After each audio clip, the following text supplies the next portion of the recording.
ਸਵਾਗਤ ਹੈ ਭਾਗ ਹਾਹਾ ਦੇ ਵਿੱਚ। ਭਾਗ ਹਾਹਾ ਦੇ ਵਿੱਚ ਦੋ ਪ੍ਰਸ਼ਨ ਪੁੱਛੇ ਜਾਣਗੇ ਇੰਟਰਨਲ ਚੋਇਸ ਦੇ ਨਾਲ, ਯਾਨੀ ਕਿ ਚੋਇਸ ਹੋਏਗਾ, ਅਤੇ ਦੋਨੇ ਪ੍ਰਸ਼ਨ ਕਰਨੇ ਲਾਜ਼ਮੀ ਹੋਣਗੇ। ਭਾਗ ਹਾਹਾ ਕਰਦੇ ਵੇਲੇ ਤੁਹਾਨੂੰ ਪ੍ਰਸ਼ਨ ਪੱਤਰ ਨੂੰ ਸਮਝਣਾ ਜ਼ਰੂਰੀ ਹੋਏਗਾ, ਅਤੇ ਉਸਦੇ ਲਈ ਸਭ ਤੋਂ ਪਹਿਲਾਂ ਤੁਸੀਂ ਪ੍ਰਸ਼ਨ ਨੂੰ ਅੰਡਰਲਾਈਨ ਕਰੋਗੇ ਕਿ ਕੀ ਪੁੱਛਿਆ ਗਿਆ ਹੈ। ਜਿਸ ਤਰ੍ਹਾਂ ਕਿ ਪ੍ਰਸ਼ਨ ਹੈ ਦਬਾਅ ਸਮੂਹ 'ਤੇ ਉਸਦੀ ਪਰਿਭਾਸ਼ਾ ਪੁੱਛੀ ਗਈ ਹੈ, ਅਤੇ ਦਬਾਅ ਸਮੂਹ ਦੀ ਵਿਸ਼ੇਸ਼ਤਾਵਾਂ ਪੁੱਛੀਆਂ ਗਈਆਂ। ਕੀ ਪੁੱਛਿਆ ਗਿਆ? ਦਬਾਅ ਸਮੂਹ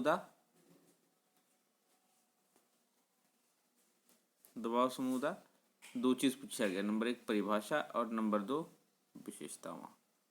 एक चीज़ दो चीज़ दोनों क्लीयर होनी चाहिए। तुहानूं इस प्रश्न का उत्तर देंदे वेले तुसीं तीन चीज़ों को फॉलो करोगे। इनफैक्ट दो चीज़ तो हो गया है, एक दबाव समूह ते विशेषता ते परिभाषा। तुसीं सब तो पहला इसकी भूमिका बनानी है, फिर परिभाषा दोगे, परिभाषा का वर्णन करोगे पूरा डिटेल से, फिर विशेषतावां का वर्णन करोगे डिटेल से, फिर सिट्टा भी लिखोगे इहदा। ओके, तो आओ शुरू करते हैं। दबाव समूह का अर्थ। समाज ਵਿੱਚ ਵੱਖ-ਵੱਖ ਵਰਗਾਂ ਦੇ ਵਿਅਕਤੀ ਵਸਦੇ ਹਨ। ਵੱਖ-ਵੱਖ ਵਰਗਾਂ ਦੇ ਹਿੱਤ ਇੱਕ ਸਮਾਨ ਨਹੀਂ ਹੁੰਦੇ। ਹਰ ਇੱਕ ਵਰਗ ਆਪਣੇ ਹਿੱਤਾਂ ਸੰਬੰਧੀ ਸੁਚੇਤ ਹੁੰਦਾ ਹੈ ਅਤੇ ਆਪਣੇ ਹਿੱਤਾਂ ਦੀ ਸੁਰੱਖਿਆ ਲਈ ਲੋੜੀਂਦੇ ਯਤਨ ਵੀ ਕਰਦਾ ਹੈ। ਸਾਂਝੇ ਹਿੱਤ ਵਿਅਕਤੀਆਂ ਨੂੰ ਇੱਕ ਦੂਜੇ ਦੇ ਨੇੜੇ ਹੋਣ ਅਤੇ ਸੰਗਠਨ ਬਣਾਉਣ ਦੀ ਪ੍ਰੇਰਣਾ ਦਿੰਦੇ ਹਨ। ਸਾਂਝੇ ਹਿੱਤਾਂ ਦੇ ਆਧਾਰ 'ਤੇ ਬਣਾਏ ਗਏ ਸੰਗਠਨ ਨੂੰ ਹਿੱਤ ਸਮੂਹ ਦਾ ਨਾਂ ਦਿੱਤਾ ਜਾਂਦਾ ਹੈ।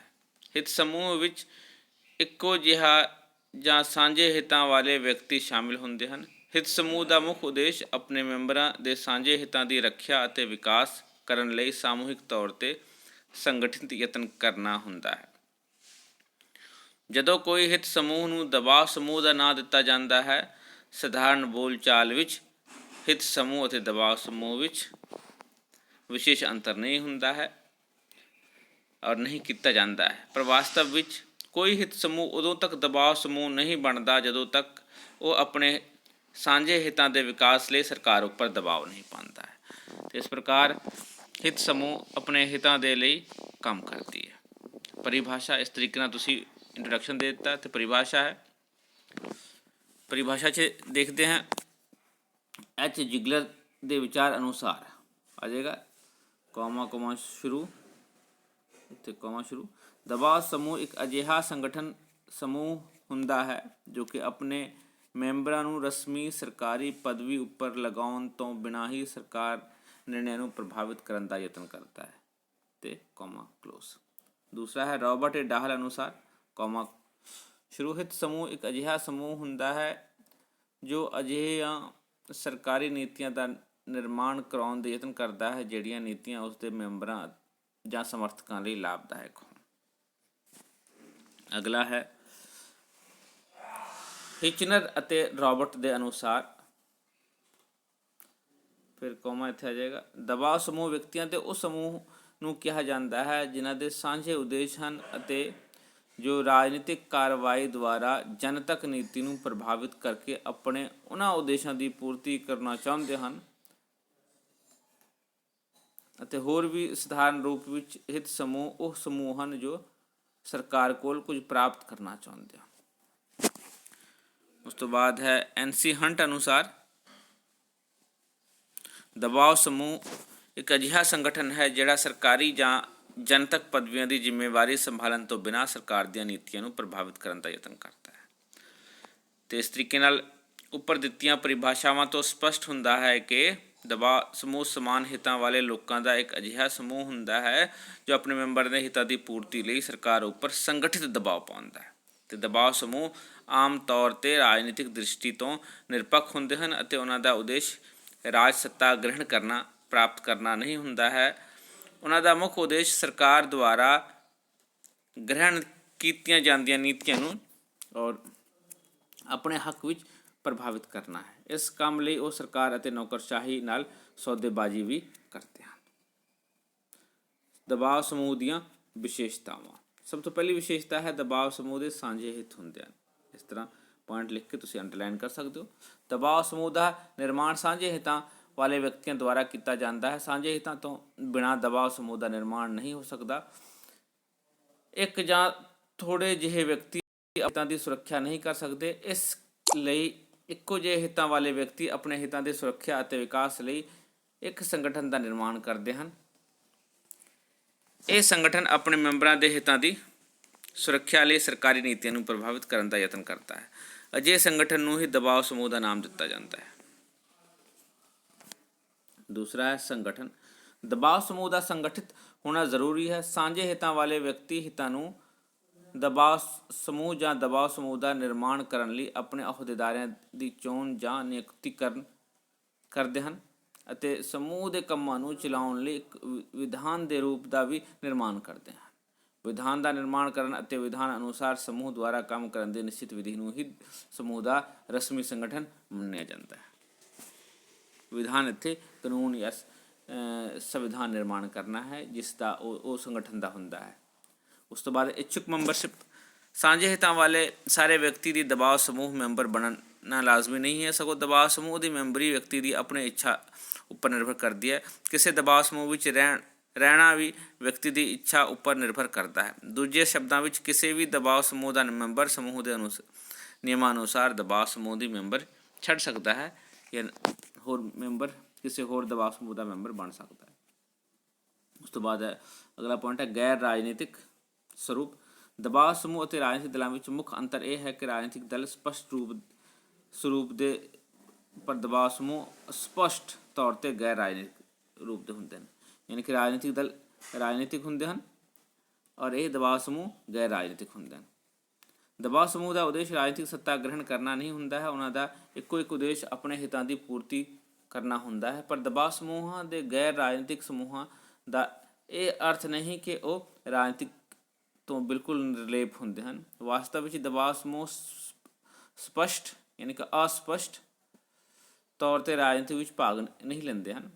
ਯਾਨੀ ਕਿ ਕਲੀਅਰਲੀ ਤੌਰ 'ਤੇ ਸਪਸ਼ਟ ਤੌਰ 'ਤੇ ਨਹੀਂ ਲੈਂਦੇ, ਪਰ ਪਰਦੇ ਦੇ ਪਿੱਛੇ ਰਾਜਨੀਤਿਕ ਗਤੀਵਿਧੀਆਂ ਵਿੱਚ ਉਹ ਪੂਰਨ ਰੁਚੀ ਰੱਖਦੇ ਹਨ। ਉਹ ਵੱਖ-ਵੱਖ ਰਾਜਨੀਤਿਕ ਦਲਾਂ ਨਾਲ ਲੈਣ ਦੇਣ ਸੰਬੰਧੀ ਸੌਦੇਬਾਜ਼ੀ ਕਰਦੇ ਹਨ ਅਤੇ ਚੋਣਾਂ ਦੇ ਵਿੱਚ ਰਾਜਨੀਤਿਕ ਦਲਾਂ ਨੂੰ ਵਿੱਤੀ ਸਹਾਇਤਾ ਵੀ ਪ੍ਰਦਾਨ ਕਰਦੇ ਹਨ। ਉਸ ਤੋਂ ਬਾਅਦ ਗੈਰ ਸੰਵਿਧਾਨਿਕ ਸੰਗਠਨ।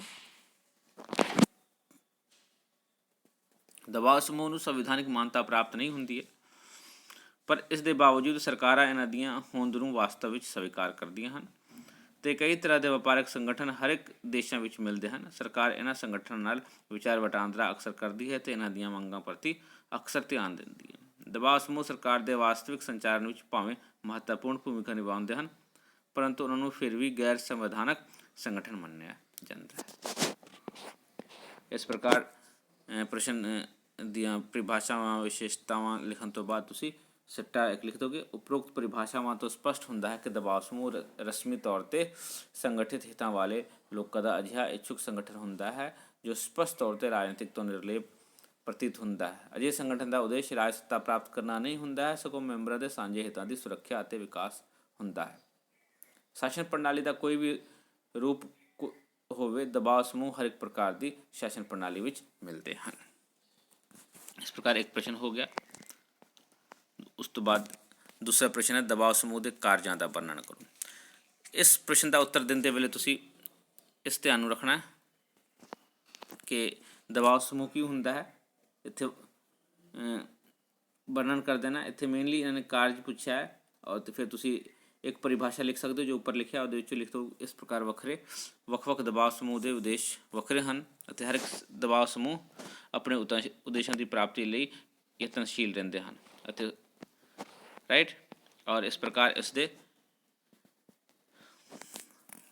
ਜਿਹੜੇ ਹੈ ਦਬਾਅ ਸਮੂਹ ਦੇ ਕੰਮਾਂ ਦਾ ਵਰਣਨ ਇਸ ਪ੍ਰਕਾਰ ਹੈ। ਪਹਿਲਾ ਕੰਮ ਕੀ ਕਰਦੇ, ਦਬਾਅ ਸਮੂਹ ਦੇ ਹਿੱਤਾਂ ਦੀ ਰੱਖਿਆ ਅਤੇ ਵਿਕਾਸ ਕਰਦੇ ਹਨ, ਯਾਨੀ ਕਿ ਉਹਨਾਂ ਦੇ ਮੈਂਬਰਾਂ ਦੇ ਹਿੱਤਾਂ ਦੀ ਰੱਖਿਆ ਅਤੇ ਵਿਕਾਸ ਕਰਦੇ ਹਨ। ਇਸ ਚੀਜ਼ ਨੂੰ ਐਕਸਪਲੇਨ ਕਰ ਦੇਣਾ।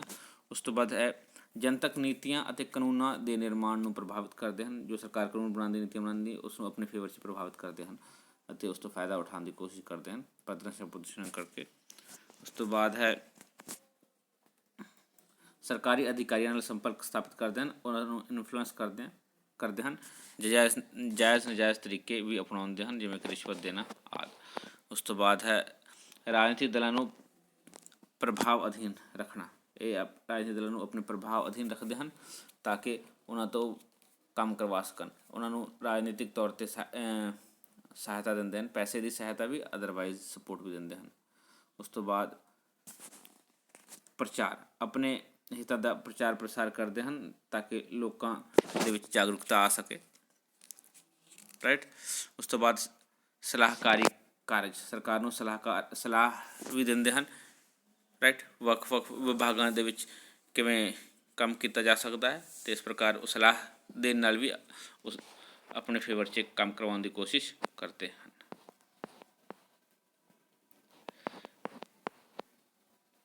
ਰਾਈਟ।